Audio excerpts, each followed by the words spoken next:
మనిషికి ఎంత ఎదిగినా ఒదిగి ఉండాలి అంటారు పెద్దలు. కాని చేతిలో స్మార్ట్ఫోన్, ఛానల్లో కొన్ని లక్షల మంది ఫాలోవర్స్ ఉండేసరికి కొంతమందికి ఆకాశమే హద్దు, అహంకారమే ఆభరణమైపోతుంది. నన్ను ఎవరు ఏం చేస్తారు, నా ఫాలోయింగ్ ముందు ఎవరైనా దిగదుడిపే అనే భ్రమలో బతికేస్తుంటారు. కాని కాలం ఎప్పుడూ ఒకేలా ఉండదు. నోరు జారితే ఆ నోరే మన పతనానికి కారణమవుతుంది. సరిగ్గా ఇదే జరిగింది తెలుగు యూట్యూబ్ ప్రపంచంలో వరల్డ్ ట్రావెలర్గా పేరు తెచ్చుకున్న నా అన్వేష్ విషయంలో. ఒకప్పుడు ఆహా ఓహో అని పొగిడిన నోళ్లే ఇప్పుడు చీ కొడుతున్నాయి. అసలేం జరిగింది? వరల్డ్ టూర్స్ నుంచి పోలీస్ స్టేషన్ మెట్లదాకా ఈ ప్రయాణం ఎలా మారింది? శివాజీ, గరికపాటి, చివరికి సీతమ్మ తల్లిని కూడా వివాదంలోకి లాగి అన్వేష్ చేసిన తప్పేంటి? చివరికి ఎందుకు మోకరిల్లాడు? ఈరోజు మన స్పెషల్ స్టోరీలో ఒక సోషల్ మీడియా స్టార్ పతనం ఎలా ఉంటుందో, అహంకారం ఎలా దెబ్బకొడుతుందో కళ్లకు కట్టినట్లు చూద్దాం. అన్వేష్ పరిచయం అక్కర్లేని పేరు. ఒక సామాన్యుడిగా ప్రయాణం మొదలుపెట్టి ప్రపంచ దేశాలు చుట్టేస్తూ అక్కడి వింతలు, విశేషాలు తెలుగు ప్రేక్షకులకు చూపిస్తూ అతి తక్కువ కాలంలోనే స్టార్ ఇమేజ్ సొంతం చేసుకున్నాడు. అతని వీడియోల్లో ఒక న్యాచురాలిటీ ఉండేది. అందుకే లక్షల మంది సబ్స్క్రైబ్ చేసుకున్నారు. అన్వేష్ వీడియో పెడితే చాలు మిలియన్ వ్యూస్ గ్యారెంటీ అనే రేంజ్కి వెళ్లాడు. కాని ఇక్కడే అసలు సమస్య మొదలైంది. గుర్తింపు రావడం వేరు, ఆ గుర్తింపును నిలబెట్టుకోవడం వేరు. ఫేమ్ నెట్టికెక్కితే మనిషి ఎలా ప్రవర్తిస్తాడో చెప్పడానికి అన్వేష్ రీసెంట్ బిహేవియర్ ఒక classic example. Betting apps promotion దగ్గర్నుంచే అన్వేష్ మీద నెగిటివిటీ స్టార్ట్ అయింది. నేను చెప్పిందే వేదం, నేను చేసిందే రైట్ అనే ధోరణి మెల్లగా అతని మాటల్లో పెరగడం మనం గమనించాం. కాని రీసెంట్గా జరిగిన ఒక్క ఇన్సిడెంట్ అతని పునాదులు కదిలించేసింది. అసలు గొడవ ఎక్కడ మొదలైందంటే, బిగ్ బాస్ ఫేమ్ నటుడు శివాజీ ఆడవారి డ్రెస్సింగ్ గురించి చేసిన కొన్ని వ్యాఖ్యలు సోషల్ మీడియాలో చర్చకు దారితీశాయి. దీనిపై ఎవరి అభిప్రాయం వారికుంటుంది, తప్పులేదు. అన్వేష్ కూడా స్పందించాడు. అంతవరకు ఓకే. కాని స్పందించిన తీరు, వాడిన భాష ఒక యూట్యూబర్గా, ఒక పబ్లిక్ ఫిగర్గా ఉండాల్సిన పద్ధతిలో ఉందా? కేవలం విమర్శించడం మానేసి బూతులందుకోవడం, వ్యక్తిగత దూషణలకు దిగడం చూస్తుంటే అసలితను మనం చూసిన ట్రావెలర్ అన్వేషేనా అనిపించింది. శివాజీని విమర్శించే క్రమంలో సంబంధం లేని గరికపాటి నరసింహారావు గారిని లాగడం, ఆయనపై అసభ్య పదజాలం వాడడం, ఇది అహంకారం కాక మరేమిటి? ఇక్కడే అన్వేష్ అతి పెద్ద తప్పు చేశాడు. వాదన గెలవాలనే ఆత్రంలో లాజిక్ మిస్ అయ్యాడు. తన వాదనను సమర్థించుకోవడానికి మన పురాణాలను, ఇతిహాసాలను ఉదాహరణగా తీసుకోవడం మొదలుపెట్టాడు.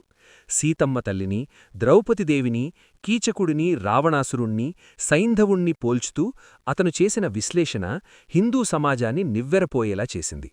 రామాయణ, మహాభారతాల్లోని పవిత్ర పాత్రలను నేటి సమాజంలోని డ్రెస్సింగ్ వివాదాలకు ముడిపెడుతూ నోటికొచ్చినట్లు మాట్లాడటం ఎంతవరకు సమంజసం?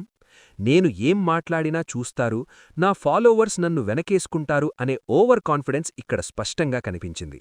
కాని మనోభావాలు దెబ్బతింటే, విశ్వాసాల మీద దెబ్బపడితే ఆ అభిమాని కూడా శత్రువుగా మారతాడు అని అన్వేష్ ఊహించలేకపోయాడు. హిందూ సంఘాలు భగ్గుమన్నాయి. సోషల్ మీడియాలో ఒక్కసారిగా వ్యతిరేక పవనాలు వీచాయి. అప్పటిదాకా అన్నా అన్నా అని పిలిచిన వాళ్లే ఛీ అని కామెంట్స్ పెట్టడం మొదలుపెట్టారు. యాక్షనుంటే రియాక్షన్ ఖచ్చితంగా ఉంటుంది. అన్వేష్ వీడియో బయటకు రాగానే రాష్ట్రవ్యాప్తంగా నిరసనలు మొదలయ్యాయి. పలు పోలీస్ స్టేషన్లలో కేసులు నమోదయ్యాయి. సోషల్ మీడియాలో ట్రోలింగ్ ఏ రేంజ్లో జరిగిందంటే అన్వేష్ ఈ వీడియోను డిలీట్ చేయక తప్పలేదు. ఇది కేవలం మాటజారడం వల్ల వచ్చిన ముప్పు. నోరు మంచిదైతే ఊరు మంచిదవుతుంది అనే సామెత అన్వేష్కి ఇప్పుడు బాగా అర్థమయ్యింది. ఎప్పుడైతే సెగ గట్టిగా తగిలిందో అన్వేష్ దిగాక తప్పలేదు. వినాయకుడి సాక్షిగా వీడియో రిలీజ్ చేశాడు.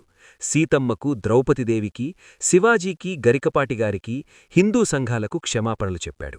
నా ఉద్దేశం అది కాదు, నా మాటలు తప్పుగా వెళ్లాయి, ఆవేశంలో అన్నాను. ఇవి ఆ వీడియోలో అన్వేష్ చెప్పిన మాటలు. కాని ఇక్కడ మనం ఆలోచించాల్సిన విషయేంటంటే, కేసులవుతాయనే భయమా లేక నిజంగానే తప్పు తెలుసుకున్నాడా? ఏది ఏమైనా తలవంచక తప్పలేదు. ఎందుకంటే సమాజం, సంస్కృతి, విశ్వాసాలు ఒక వ్యక్తి ఇమేజ్ కంటే చాలా గొప్పవి. ఈ మొత్తం ఎపిసోడ్ నుంచి మనం, ముఖ్యంగా సోషల్ మీడియాలో కాంటెంట్ క్రియేట్ చేసేవాళ్లు నేర్చుకోవాల్సింది చాలా ఉంది. ఫాలోయింగ్ పెరిగే కొద్దీ బాధ్యత పెరగాలి, అహంకారం కాదు. భావప్రకటన స్వేచ్ఛ ఉంది కదా అని ఇతరుల విశ్వాసాలను, దేవుళ్లను కించపరిచే హక్కు ఎవరికీ లేదు. సోషల్ మీడియా ఫేమ్ అనేది నీటిమీద రాతలాంటిది. ఒక్క తప్పు చాలు పాతాళానికి తొక్కేయడానికి. అన్వేష్కి ఇదొక చేదు అనుభవం. అతను నిజంగానే మారి మంచి కాంటెంట్తో మళ్లీ ముందుకు వస్తాడని ఆశిద్దాం. కాని జరిగిన డ్యామేజ్ మాత్రం అంత తొందరగా పూడ్చలేనిది. ఈ ఘటనపై మీరేమంటారు? అన్వేష్ క్షమాపణను మీరు అంగీకరిస్తారా? కింద కామెంట్ చేయండి. మరిన్ని ఇలాంటి విశ్లేషణల కోసం మన ఛానల్ని సబ్స్క్రైబ్ చేసుకోండి. మనిషికి ఎంత ఎదిగినా ఒదిగి ఉండాలి అంటారు పెద్దలు. కాని చేతిలో స్మార్ట్ఫోన్, ఛానల్లో కొన్ని లక్షల మంది ఫాలోవర్స్ ఉండేసరికి కొంతమందికి ఆకాశమే హద్దు, అహంకారమే ఆభరణమైపోతుంది. నన్ను ఎవరు ఏం చేస్తారు, నా ఫాలోయింగ్ ముందు ఎవరైనా దిగదుడిపే అనే భ్రమలో బతికేస్తుంటారు. కాని కాలం ఎప్పుడూ ఒకేలా ఉండదు. నోరు జారితే ఆ నోరే మన పతనానికి కారణమవుతుంది. సరిగ్గా ఇదే జరిగింది తెలుగు యూట్యూబ్ ప్రపంచంలో వరల్డ్ ట్రావెలర్గా పేరు తెచ్చుకున్న నా అన్వేషణ అన్వేష్ విషయంలో. ఒకప్పుడు ఆహా ఓహో అని పొగిడిన నోళ్లే ఇప్పుడు చీ కొడుతున్నాయి. అసలేం జరిగింది? వరల్డ్ టూర్స్ నుంచి పోలీస్ స్టేషన్ మెట్లదాకా ఈ ప్రయాణం ఎలా మారింది? శివాజీ, గరికపాటి, చివరికి సీతమ్మ తల్లిని కూడా వివాదంలోకి లాగి అన్వేష్ చేసిన తప్పేంటి? చివరికి ఎందుకు మోకరిల్లాడు? ఈరోజు మన స్పెషల్ స్టోరీలో ఒక సోషల్ మీడియా స్టార్ పతనం ఎలా ఉంటుందో, అహంకారం ఎలా దెబ్బకొడుతుందో కళ్లకు కట్టినట్లు చూద్దాం. అన్వేష్ పరిచయం అక్కర్లేని పేరు.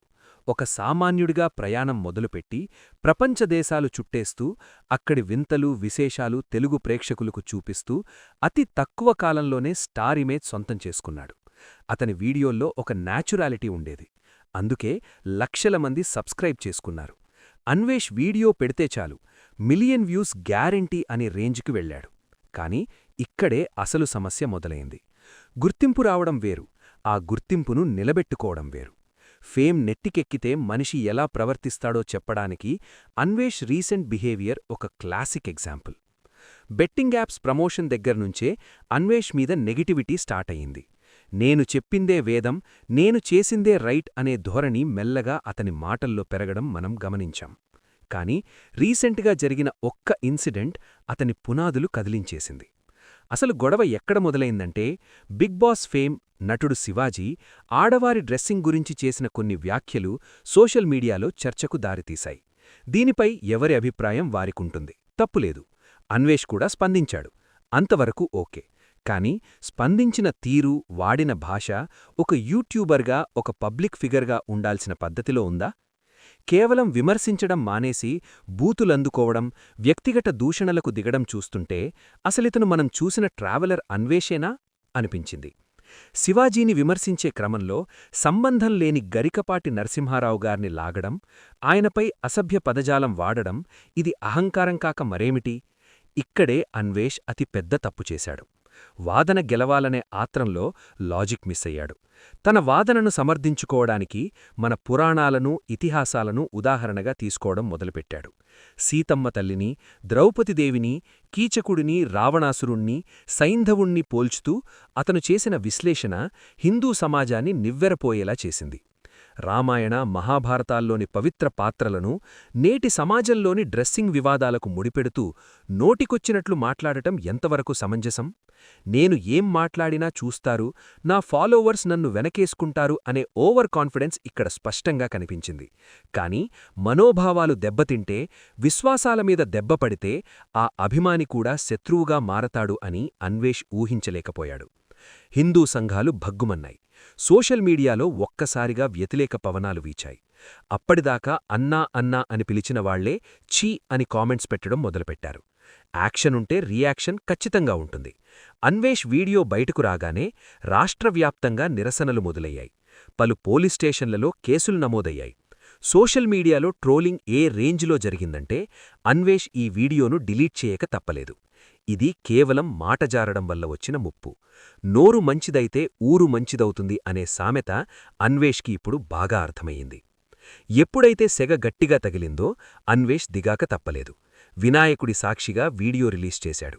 సీతమ్మకు, ద్రౌపదిదేవికి, శివాజీకి, గరికపాటిగారికి, హిందూ సంఘాలకు క్షమాపణలు చెప్పాడు. నా ఉద్దేశం అది కాదు, నా మాటలు తప్పుగా వెళ్లాయి, ఆవేశంలో అన్నాను. ఇవి ఆ వీడియోలో అన్వేష్ చెప్పిన మాటలు.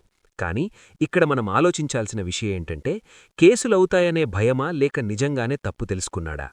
ఏది ఏమైనా తలవంచక తప్పలేదు. ఎందుకంటే సమాజం, సంస్కృతి, విశ్వాసాలు ఒక వ్యక్తి ఇమేజ్ కంటే చాలా గొప్పవి. ఈ మొత్తం ఎపిసోడ్ నుంచి మనం, ముఖ్యంగా సోషల్ మీడియాలో కాంటెంట్ క్రియేట్ చేసేవాళ్లు నేర్చుకోవాల్సింది చాలా ఉంది. ఫాలోయింగ్ పెరిగే కొద్దీ బాధ్యత పెరగాలి, అహంకారం కాదు. భావప్రకటన స్వేచ్ఛ ఉంది కదా అని ఇతరుల విశ్వాసాలను, దేవుళ్లను కించపరిచే హక్కు ఎవరికీ లేదు. సోషల్ మీడియా ఫేమ్ అనేది నీటిమీద రాతలాంటిది. ఒక్క తప్పు చాలు పాతాళానికి తొక్కేయడానికి. అన్వేష్కి ఇదొక చేదు అనుభవం. అతను నిజంగానే మారి మంచి కాంటెంట్తో మళ్లీ ముందుకు వస్తాడని ఆశిద్దాం. కానీ జరిగిన డ్యామేజ్ మాత్రం అంత తొందరగా పూడ్చలేనిది. ఈ ఘటనపై మీరేమంటారు? అన్వేష్ క్షమాపణను మీరు అంగీకరిస్తారా? కింద కామెంట్ చేయండి. మరిన్ని ఇలాంటి విశ్లేషణల కోసం మన ఛానల్ని సబ్స్క్రైబ్ చేసుకోండి.